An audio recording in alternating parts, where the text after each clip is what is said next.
Welcome back to another episode of Suits and Takes, episode 75 now, the podcast. My name is Domenico Concoli. I'm here alongside Anthony Concoli. Anthony, say what's up. What's up? What's up? What's up? And, just moments before we went on the pod, I have to say, rest in peace to the Boston Celtics. Yeah, the double cheeked up Boston Celtics now. I mean, it's kind of interesting because, and we're going to get into it, but Boston being up 3-0, Gnome just flat out, just... there's never been a 3-0 blown lead before. I don't know. I didn't know the Gnome would just explode, but I dropped it. Yeah, bad omen maybe? I don't know. And the thing is just in pieces now. So we don't have a Gnome. Pete the Peacock's also now in the background. You have your Gnome, but mine's... Yeah. The studio's falling apart. We just got the studio set up and it's already in shambles. That's the worst part because I was like, it looked really good, and I just straight up dropped it managing my chords. Mm-hmm.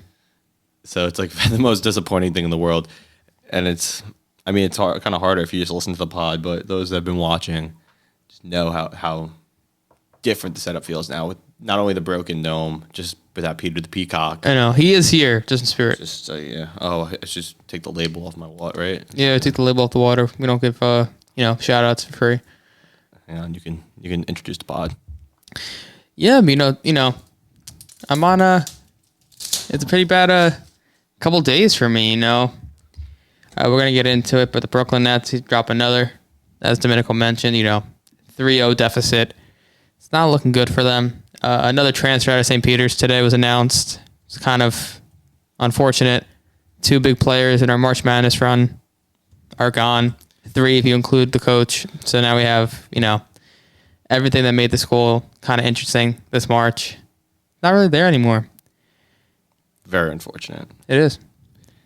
I mean, I was all ready to do a nice little show, and then the Gnome just exploded. I don't know. Hit the little label on the water. I mean, I'm in a good mood this morning. I woke up and I was like, you know what? 3-0. 3-0. 3-0. I guess we'll dive into it. So, Nets and Celtics played Game 3 last night. Brooklyn's home court. A lot of celebrities in attendance. Aaron Judge, Mary J. Blige. I think the cameraman had a crush on her or something because they kept going back into her direction. Spike Lee. I didn't know Aaron Judge was there, to be honest. Yeah, Spike Lee was there. Trevor Noah. Big names everywhere. Victor Cruz was even there. Shout out him. Giants legend. New Jersey product. Sneaker Room product. Was he a Sneaker Room? Or was it the one before that?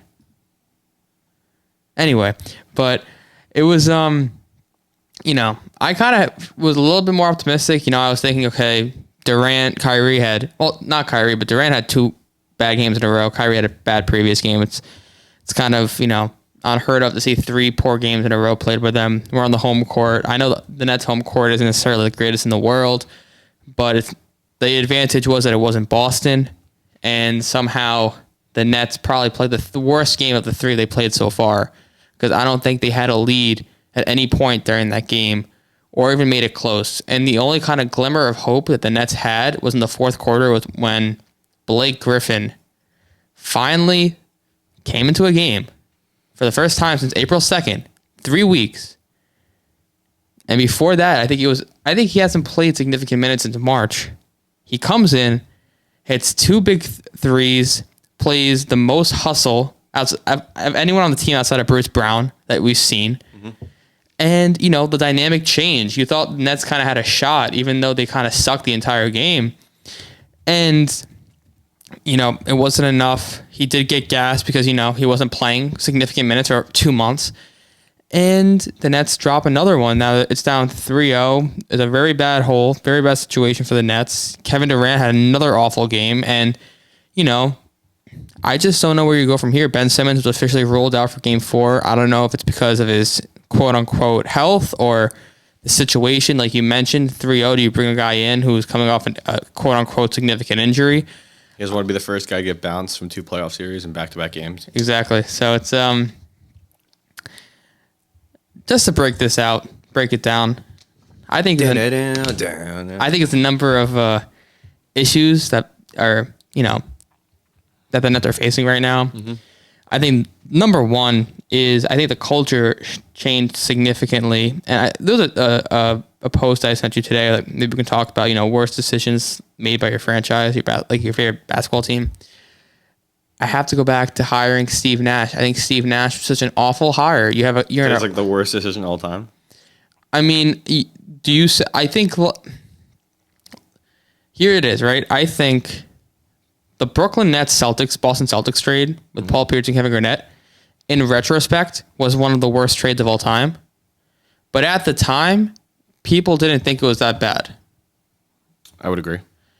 I think the second they hired Steve Nash, I thought it was a terrible decision because you're in a win now mode and you hire a rookie coach. It was the same exact situation back then when they hired Jason. You brought this up before. It was like Jason Kidd. I don't think Jason Kidd's a bad coach now, but you don't give a rookie coach his first opportunity with a team that wants to win immediately. And I think that's an issue you have. And Steve Nash has really shown no signs of being a good coach. If you're allowing your two best players to do whatever they want on the floor to win basketball games, why do you even have a coach? And I think it was Kyrie who said, we don't see us having a coach. Then why is he even on the payroll? Don't even have a coaching staff. Just have Kevin Durant and Kyrie Irving do what they're doing because that's exactly what's happening out there. I would agree. We have Mr. As a Cowboys fan, I've dealt with a lot of clapping with Jason Garrett. Steve Nash is giving that same exact vibe.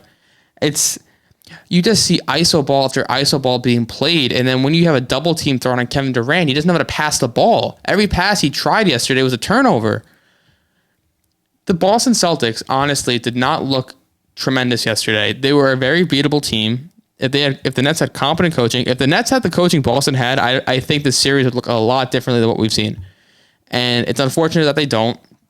Sean Marks' biggest failure so far was hiring Steve Nash. And, we've mentioned this. You said, should Sean Marks be on the hot seat potentially? I think this decision to hire Steve Nash and keep him as long as he did, albeit it's only been 3 seasons, might be enough to ruin all the positives that he's done for Brooklyn. Yes, bringing in Kevin Durant and Kyrie was insane, but if the peak of the two of them playing together is a second round exit, which is all we've seen so far from them, it's a failure, an absolute failure. If you're not even going to make Eastern Conference Finals with this kind of roster, what are you doing? You have so many talented, experienced coaches out there, like guys like Tyronn Lue, who were available at the time, who's doing what he has to do with the Clippers, and the Clippers had almost as successful of a season as Brooklyn did without their two best players. The Nets would have missed the playoffs if Kyrie and Kevin Durant didn't come back the time that they did.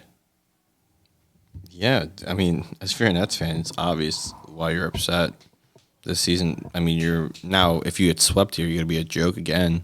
You wanted to be taken serious for the first time in a very long time. Yeah, obviously at the Knicks in New York, everyone was like, oh, the little brother of New York's Brooklyn. Brooklyn goes out and makes 2 of the biggest free agency signings of all time in Kevin Durant and Kyrie Irving. They build a team that has Blake Griffin, LaMarcus Aldridge. At one point, you had James Harden on the team. And everyone's like, okay, this is like championship or bust. It's finally a time where 2 Robins join together and maybe one of them has to become the new Batman. And I think you're seeing it this year that Kevin Durant and Kyrie Irving can't get it done. I just think another thing is going back to Steve Nash. I touched on Blake Griffin. Why was this guy not playing? Why did it take till the fourth quarter of Game 3 for the guy to get minutes? When you saw if he gave you that performance, 20 minutes a game for 3 games, and the first 2 games are very closely contested. If you had that kind of spark off the bench, I would make the case that one of those games goes in Brooklyn's favor. He was very explosive, not explosive, but he brought out a lot of energy, a lot of, that kind of like in your face attitude. A guy like maybe Pat Bev would bring off the bench or, to your lineup. And that's something the Nets needed. They needed some kind of momentum. That's what they got with him yesterday. They made it an interesting game, even though they sucked. I think that kind of energy would have been very helpful the first 2 games. But again, Steve Nash is showing that he's not a fantastic coach and not playing him. And I would argue that if LaMarcus Aldridge got the same playing time Blake Griffin did, he would have balled out. He was dropping 20 a game when he had the opportunity to. He's not getting any minutes. That's a joke. It's just interesting because all fans around the league are like, what is going on here? It's like a collective, like, oh, what is going on? It makes no sense because you have guys like Al Horford and LaMarcus Aldridge are not much different in terms of age. I know LaMarcus Aldridge came off a significant health scare last year. He's been cleared. He played minutes this year.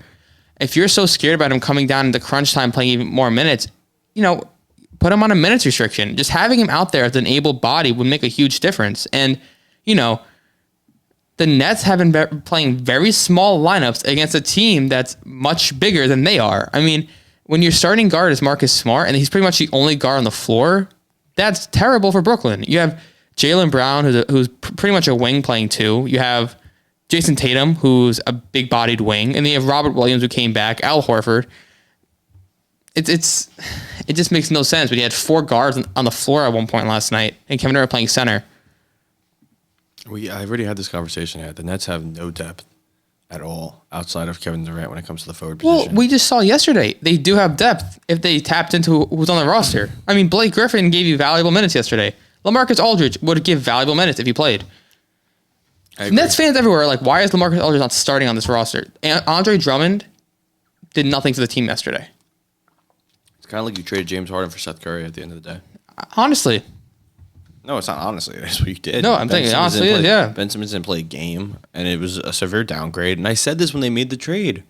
I said this to you and Carmine. I was like, oh, they traded James Harden for Seth Curry. And you guys were like, nah, we got Drummond. We got Simmons. We're going to do this. We're going to do that. And now you're about to go home. You got to go to Cancun. Cancun on 3rd. Hey, I'll just say this. If the Nets played the Raptors, the Nets would win the series. You're not playing the Raptors. I know, but the Sixers... I wonder why you're not playing the Raptors, because you guys just blew up the season. I think... I'm not getting into the Sixers. I have no faith in James Harden. James Harden's going to get carried if this team if he goes anywhere. Point blank, period. The only thing that James Harden gives you is that he's a body that kind of demands respect because of his track record. But James Harden, if he gets on fire, is one of the best players in the NBA. When have you seen him on fire with the Nets? Very rarely. I understand that, but it's just like, he's better than Seth Curry. You made the Sixers better by trading James Harden to the Sixers. The Sixers had no leverage in trading Ben Simmons. And they were able to, they gave up a few first-round picks, but they were able to get rid of Ben Simmons, who wasn't going to play for them. Andre Drummond, who wasn't going to sign with them next year. And you gave basically Seth Curry for James Harden. And I said that the Sixers won that trade. And I still think now, being in the position that they're in, they have James Harden, they have Joel Embiid, who I know he got injured, but he's looking to still play and compete at a high level. You got to be excited if you're a Sixers fan this upcoming playoff series. I don't know about that. You're looking at the next round. You're going to go against Miami. And I think Miami's going to embarrass them, low-key. Great matchup for Miami. I already said that. I think Miami's one of the teams to beat in the East.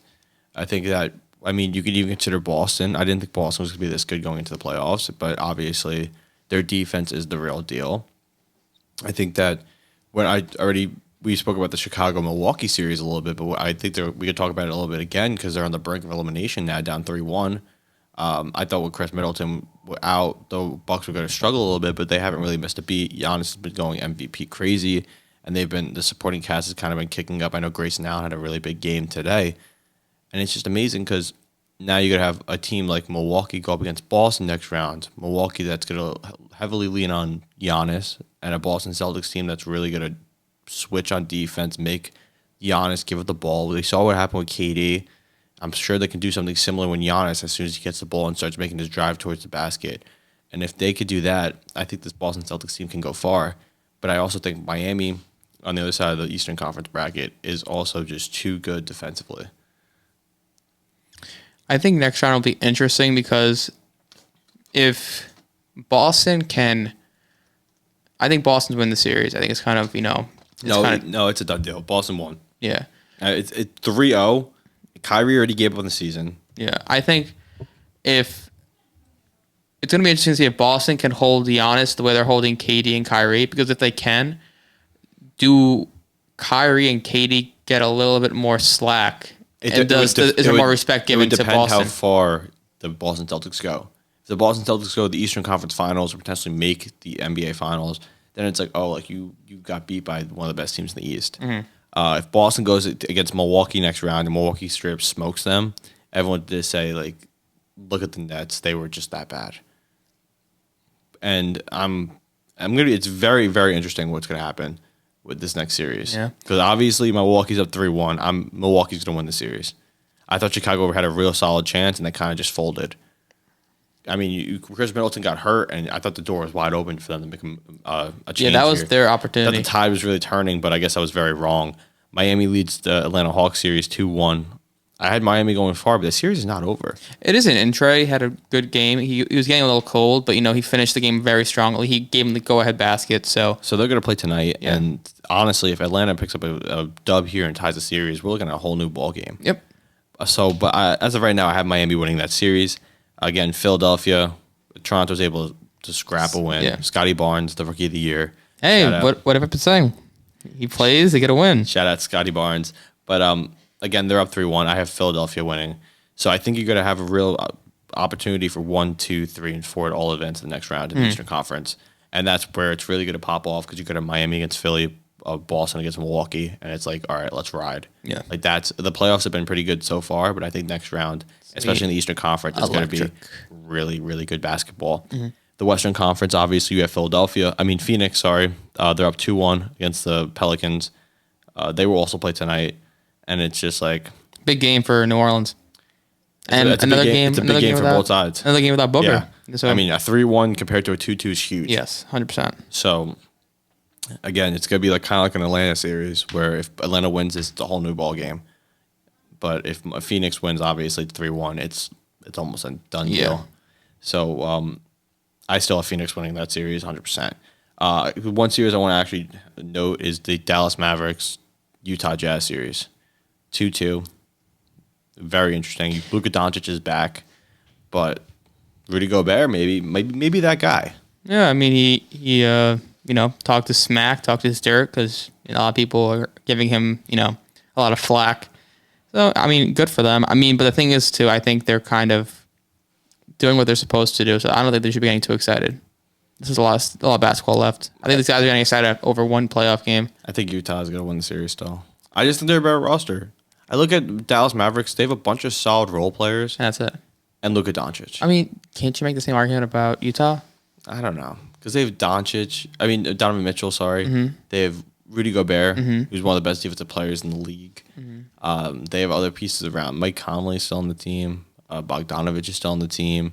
So they have pieces around. I'm not going to say Bogdanovich is a star player, but he's still a solid player. Mike Conley, former All-Star. I don't think Donovan Mitchell, All-Star. I mean, Rudy but Gobert, All-Star. it's like Bogdanovich and Conley much different than Dinwiddie and Brunson at this moment in terms of talent. Yeah, but Rudy Gobert is probably better than a majority of the players in the Mavericks. Yeah, but I don't think it's. I think it's probably one of the more evenly matched series we have in terms of it from a talent perspective. I don't know about that.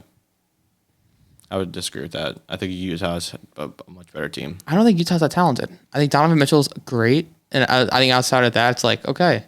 I mean, they still have Jordan Clarkson too. I didn't even mention him. Jordan Clarkson. I don't know. Jordan Clarkson's a solid NBA player. I think those volume 6 men of the year shooters are kind of overrated. I disagree. I look at Dallas, the roster that Dallas has, and I'm just like, okay.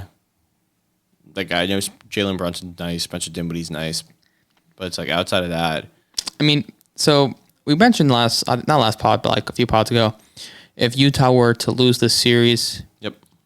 that would mean, they might have to blow it up, make some big drastic decisions this offseason. Okay.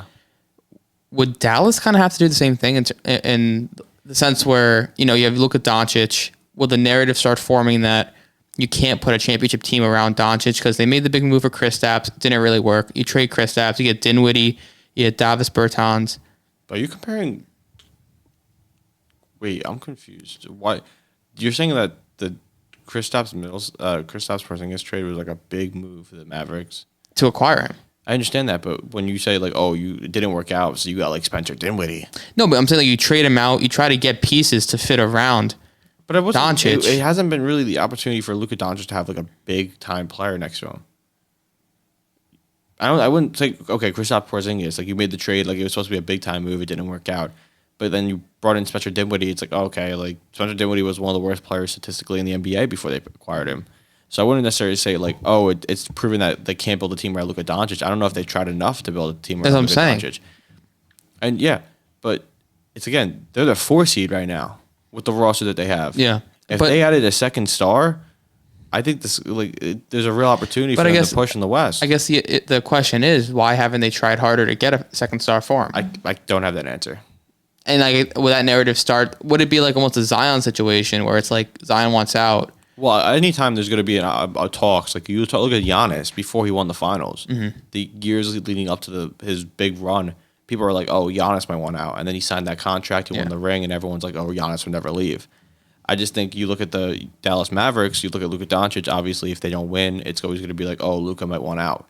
And Dallas has always been a team that's like, they can't acquire big free agents. The big free agent signings they have are just like DeAndre Jordan, Chandler Parsons is a name that comes to mind. And it's just like, okay. Wesley Matthews was another Monte name. Ellis. Yeah, I'm just thinking like Vince Carter that one time. So it's like, okay, they just signed like mid NBA players. Yeah. And if you really need like a big time star, we talked about dynamic duos. You got to have a guy that's better than Kristaps Porzingis. You need a guy that's better than Spencer Dinwiddie. You need a guy that's even better than Jalen Brunson. I mean, when you made that trade for Kristaps Porzingis, it wasn't too far removed from him being an All-NBA player. I agree. And it was a swing, but it wasn't like their fault that was a miss. Like when the trade happened, people were like, okay, Kristaps Porzingis is a good player. I still don't think it was a loss of a trade because at the end of the day, like, I don't think they gave up anything significant. They gave up like a first. They gave up Dennis Smith Jr. Like I said, I don't think it was too much. I think New York ruined Dennis Smith Jr., for being completely honest. I mean, he really hasn't done much post Knicks. He had a solid first year. His efficiency sucked. It was just he's nothing. It's New York ruined him. I think New York ruined him. I would tend to disagree with that. Have you seen him play in Detroit? Not many people have. I think once you get in your head, no confidence, your career's done. It's hard to rebuild that. I would disagree. Any good culture can rebuild a player. I don't know. It's tough. Anyway, Golden State's up 3-0. Denver, last time I checked the score, they were up by like 10 plus points. But I think the series is over. I want to talk about this really quickly.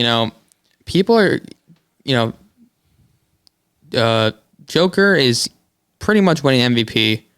I think it's kind of, a done deal. We've seen like leaks online. I think he's going to win it. The amount of disrespect that he's been getting is insane because, he's down 3-0, and you keep seeing these narratives online that are like, oh, well, how are you an MVP candidate and you can't even win a game in the playoffs? And it's like, if you look at Joel Embiid, they're getting the job done. It's 3-1 right now. I was like, okay, we spoke about this a little bit the other day. Look at the rosters between the two of them, right? Who's Jokic's second best player right now? Aaron Gordon?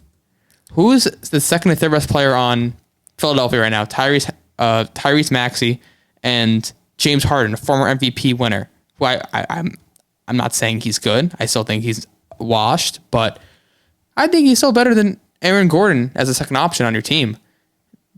They don't have Jamal Murray, big loss. Michael Porter Jr. is not playing. What do you expect out of the guy? And let's take this into a different context. If you were to say, hey, LeBron is down 3-0 by himself against this Golden State Warriors team, which we saw in the finals. I mean, I know being in the finals is a little bit different, but if you put him in that situation, Kevin Durant in that situation, Giannis in that situation, you'd be like, how do you not put help around this guy here? Like, you're down 3-0. This guy is like, he's helpless. It's not, I don't even think it's the fact that he's helpless. It's the fact that the whole team's hurt. Well, the whole team, MPJ, Jamal Murray, like if these guys are healthy, your starting lineup is a solid starting lineup. It would consist of Jamal Murray, MPJ, Aaron Gordon, and Jokic. Yeah, and it's like you still have Will Barton, you still have other pieces. I just think it's an unfair narrative. It's unfair to say like, oh, this guy's he's not getting it done in the playoffs. It shows he shouldn't win MVP. I'm like, you need to relax. He had one of the most efficient NBA seasons of all time this year. I think if you gave him pieces in terms of whether that's, they added another superstar or we had guys that were healthy on this roster, he would have won a playoff game. But I think you need to relax with this whole narrative of, oh, he doesn't deserve it. He does. It's a regular season award. If they announced it before the playoffs started, which he honestly should because these situations happen, everyone would have been okay with it. I would say probably 75% plus would have been okay with it. It's just a weird way they staggered the awards. Like they're like, oh, like Marcus Smart, like Scotty Barnes. Yeah, but after game one, They should just have an Marcus award show Yeah. at that point. Just have an award show before the finals. I think Bill Simmons said like they should do a week of basketball. So like the week of the finals, they'll have the NBA draft. They'll do the award announcements. Yeah, but I and wouldn't then do make an entire weekend What do you mean do the draft before the finals? during That's or like immediately after the last game. yeah, but it's also like the draft is something you need to scout for. You need to do research on. You can't just we just won the finals. You know what? Let's go draft right now. There has to be a break, especially for the players. I'm not gonna be like, like we have to start this next season as soon as you finish the first. I mean, it doesn't affect the players playing. I understand that, but it's like And your front office guys aren't doing anything during the finals. Your GM is not going to be like. I feel like you're always scheming. You're always scheming. What's the GM doing during an NBA Finals game? Dude, do you realize how idiotic that sounds to draft before the finals? I think it'll be interesting. And make it a week of basketball. A week of basketball. Stupid. How do you know? How do you decide who's the 30 pick? Number 30 pick. That's what I said immediately after the last game. But even then, it's just like, the NBA draft is kind of like the first page in like the new season. To have that like right after the season is kind of ridiculous. Or okay, do the draft lottery during the finals, and then have it the week after the finals end. I mean, it would be good. I don't think you need the draft right after the finals end. Why wait the month or two for the draft? Because it takes time. Like you have to. You want the NBA wants to build up the product. I don't know.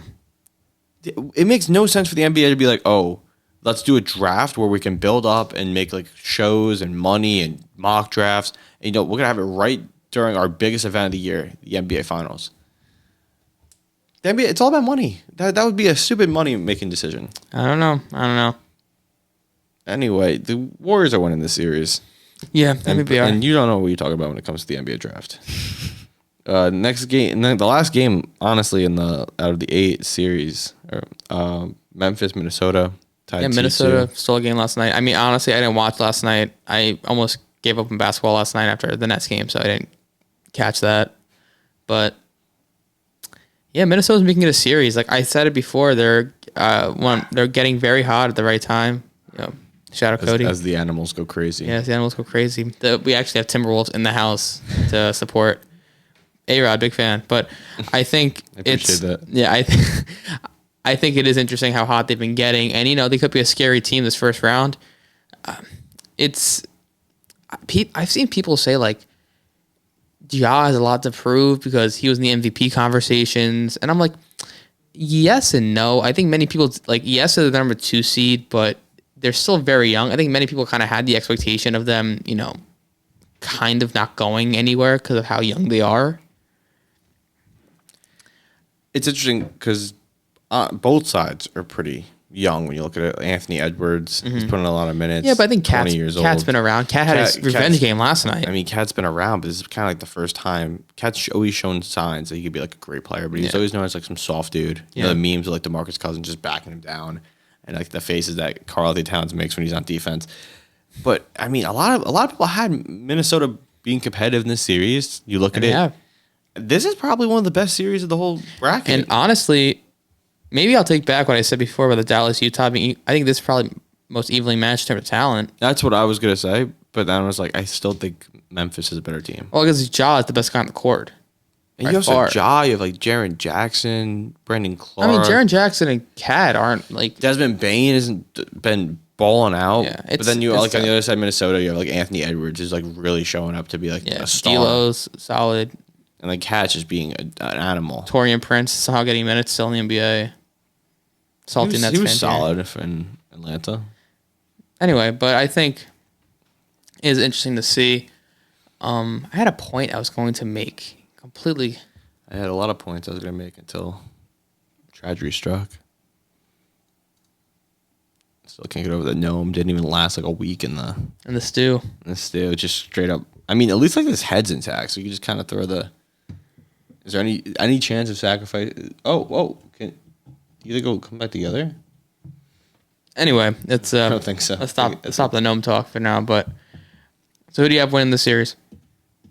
Let's put the gnome head down. I still have Memphis winning this series. I don't know because the point I was going to make is like Minnesota really dropped that second win Memphis had. I think that the game before the last, up in game 3, they're up by I think 20 plus points at one point, and they lost because they fell apart in the fourth quarter. I think momentum is really favoring Minnesota. Yeah, it's interesting because Memphis just stole that one. It's, I'm kind of leaning towards Minnesota. I know I said that differently. I said the coaching, but I don't think it matters. Whoever wins is getting smoked by Golden State. Yeah, I don't think it matters either. I think Golden State's going to walk into the finals. To be completely honest, they're probably one of the best coach teams, the deepest teams, most talented teams. They check all the boxes for a championship caliber team. 100%. And it's just like, people forget how good like guys like Draymond Green are, Klay Thompson, I know, Steph Curry. But like if you keep like looking at the roster, they have guys that have been balling all year. Gary Payton, Toscano Anderson, like guys that have been playing without a Porter. Like they have guys like their bench is deep. Definitely, that's what I said that from the jump. I said Golden State. I think Golden State's like the clear cut favorite in the Western Conference. Like I think clear cut favorite. Period. In the East, there's like teams I could see like Miami. Now I could see that a team like Boston, Milwaukee, kind of getting out there. I think in the Western Conference, it's just straight up Golden State. Yeah, especially and I think at the end of this season, we're gonna look back and Golden State's gonna win it all, and we're gonna be like, okay, the roster was stacked. I mean, you had Steph, Klay, Wiggins was an all-star, Draymond Green, Jordan Poole's now out. So it's like, okay, they have the pieces, they have a squad, and I think it's just like, okay, they're gonna be back, and everyone's gonna say like the Warriors are back, and they were able to win without KD. That'd also be huge for the Warriors. If KD gets bounced in the first round and Curry, Klay, and Draymond go win a ring, it just cements the fact more that KD got carried by the Golden State Warriors. I mean, honestly, I kind of hope it happens. I would hope if Boston were to get bounced, I wouldn't mind Golden State winning the whole thing. If the Nets get bounced in 4 and the Warriors win, hopefully Kevin Durant has a chip on his shoulder because everyone calls him a cupcake. I thought he should be playing with a chip on his shoulder now.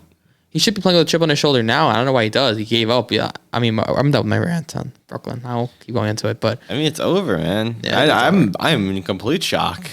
I think everyone's in complete shock. No one thought that they were going to get. No one thought they were going to get swept. This is bad. This was bad. Maybe they'll get a game. They saw a shot. I think it's gonna be a gentleman's sweep. And I honestly wouldn't be that mad. Go back to Boston, win at your home court. Have a little bit of rest. Yeah. Anyway, yeah, I don't think might be the first team to secure a trip to the next round.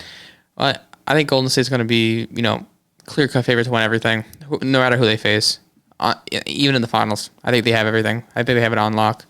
Their team's nice. I would agree. I think even saying it from the jump. I think even defensively, like no matter who they match up against, it's like you cannot guard every single person on the team. Well, they just got bodies. When Curry's fully healthy, he's one of the best shooters on the planet. Clay's one of the best shooters on the planet. And Jordan Poole's becoming one of the best shooters on the planet.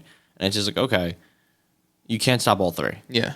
And even when you try to, you still have Draymond Green that can make some plays. I know he's not the greatest offensive player, but in terms of defense, he's a playmaker. In terms of defense, he's top 5 player in the NBA defensively. I could say confidently.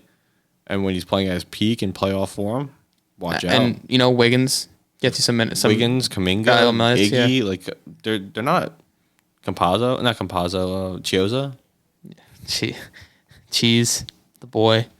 So I'm saying I think you got to watch out for Golden State, and I'm very excited to watch them move on and see who they go up against next round, whether it be Memphis or Minnesota, because I think that's also going to be a solid series. I think Golden State could potentially blow the doors off either one, but it's going to be fun to watch that series between Memphis and Minnesota play out. Yeah, for sure.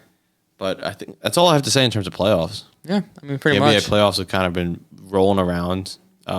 I didn't know if you wanted to mention the New York Yankees and the state of the. Well, I guess like it kind of ties into the Minnesota stuff. And another fan got escorted off the floor last night. It's ridiculous. That's ridiculous. I think it was a third Minnesota fan. It doesn't. I'm just confused. She was dressed up as a ref too. If you watch the video. Yeah, like underneath her sweatshirt. But it didn't make sense why she didn't take the sweatshirt off when she was going to storm the court. Yeah. Shout out to the security though. The security guard got her immediately. He had hawk eyes. He knew from the jump. Someone said the second the friend took their camera out to record, he was like, "Yeah, something's up here," and it was props on them. They dragged her as they should. Like you guys are, we're getting to a point where it's like you brought up the Yankees. Was it yesterday or the day before?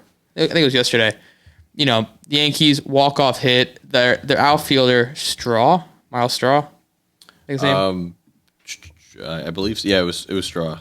I guess he or another outfielder were kind of chirping the There's a video of him, climbing the fence to chirp a fan. Yeah, I think they were just going back and forth. They were going back and forth. They and must have said something that ticked him off because he climbed. He climbed the fence like Spider-Man climbed. Chirping. He was chirping them like, in the face. They had to walk off, and they were throwing like garbage all over, and they like Judge and Stan like going into the fans saying like, "Yo, you have to relax." Yeah, and just proves that Yankee fans are the worst. It's okay. I think it was very uncalled for. I think you never throw garbage and stuff at a player. It's whatever. Like I think like that's kind of like uncalled for. Fans should get banned for kind of that kind of behavior. But I mean, when you're a player and you get that involved into the fan engagement like that, you're kind of asking for an altercation to happen. Like if you were able to go into the stands, he would have. It felt like if we changed the situation, it was a basketball game. That felt like he would have gone to the stands. He went as close to the person's face as possible. It's just whack because fans can say whatever they want, and then when a player retaliates, it's like, oh, it's his fault. I don't think so. I think the media does. I haven't seen. I had to dig for that clip of him climbing the fence. I have not seen a single place. I've seen it a lot. I didn't see it anywhere personally, but I don't think that really excuses the fact that all these players, these fans were throwing garbage at the guy. I think it's kind of uncalled for. It's kind of stupid. It's stupid. You won the game. Just go home. It's stupid, and I think it's something we've seen in the NBA recently, where a lot of guys storming the court doing not just this one series with Minnesota Memphis, which is kind of weird because like all of them have been happening recently with them, but like there was something that happened I think with Trae Young, Kyrie Irving, someone threw a bottle at him that one time. And I feel like we're kind of just like not seeing these like players as like humans, and we're kind of seeing them as just like we're just like disconnected. Like they're so like disconnected from like reality. It's like a weird thing we see is like oh yeah, they're performers. Like we just like throw stuff at them. It's like, but you wouldn't do that if you saw them on the street. You want to say the stuff you're saying to them whack, like, in the crowd. You buy a ticket and you think it like saves you from being beat up. Like you saw the guy with Mike Tyson on the plane. Yeah. Like you think like you're lit, and then you get smacked in the mouth. Yeah, it's like okay, you deserve it. Like that was like unanimously like everyone supported Mike Tyson in that moment, and it's just hilarious to me. It's like one of those things that like universally everyone agreed upon that Mike Tyson should have beat the hell out of that guy. Yeah, it's just so whack how fans just think they're so entitled, and I don't want to defend Yankee fans. I am a Yankee fan. You can't. It's hard because Yankee fans are probably one of the most obnoxious New York fans are probably some of the most obnoxious fans that you can possibly find. Like they think the Yankees are great every single year. Or if they're not, they complain about literally every single thing wrong with the team. It's just like so annoying to have to be associated with some of the fans that are in your fan base. And I'm not going to defend them here. I think they're in the wrong. I don't care what the guy said. Who knows who started the incident? I don't think he was necessarily on the right for climbing the fence and getting in the guy's face. I think they should have maybe done something there to prevent it from escalating even further. But I think it's uncalled for anyone to get involved with some kind of like altercation like that. I would agree. I think it was stupid. I don't really know what was said to Straw. Obviously, it was something that got him very upset. But I think it was stupid that you won the game and you're like throwing. It was different if they lost and the fans were like throwing garbage at the field. I don't think it's a different period. I think you shouldn't be doing it. I just think it was stupid. Like you won the game. What are you doing? Yeah, I think it's stupid. But that's my piece on that. My 2 cents. I don't know. I'm gonna have to look for a new gnome, I guess now. I don't know if this is like bad juju. I just cracked the dude. I mean, there's any way to recover from this. Yeah. Did we mention it's a Boston Celtics home? I don't know if we have. No, I definitely put it up. Well, I guess if you listen to the audio, you couldn't tell. Yeah, like the Boston Celtics gnome. It's a Boston Celtics gnome. I was sent up for the podcast and it just just blew up into a million pieces. Yeah, it was kind of interesting. It was kind of a nice gnome too. It was a nice gnome. I think it's fixable, 100%. It's definitely like somewhat fixable, but it's gonna look cracked. Get some super glue. I guess the foot is like all blown up, dude. That's just him. Has the hand here. This is the foot. So I guess it's in shambles right now. It's like a puzzle though. Look, he's missing a finger. He's like getting the Gerald Green treatment. I guess we're on the baseball talk. Shout out to Miguel Cabrera, 3,000 hits. Yes, very exclusive club he made the other day. I think it was now 32 guys made the 33. 33. He's the 33rd. He's the 3,000 hit club. Yes. Probably one of the most exclusive clubs in professional sports in terms of achievements. something else was interesting. I think we were speaking about it yesterday. Like the home run leaderboards. So like Albert Pujols is the last active player in the top 10. Albert Pujols, I think, is 80 behind Barry Bonds. He's probably going to finish. He's probably going to pass A-Rod, finish fourth all time in home runs. And I brought it up like to Domenico. I was like, what's crazy? We're probably not going to see anyone in our lifetimes crack the top 10 outside of Pujols. Juan Soto, I think, because how young he is. He's got to hit. I think he's already hit his 100th. I think he has over 100 home runs. It's like, and he's like, what, 22, 23? Yeah.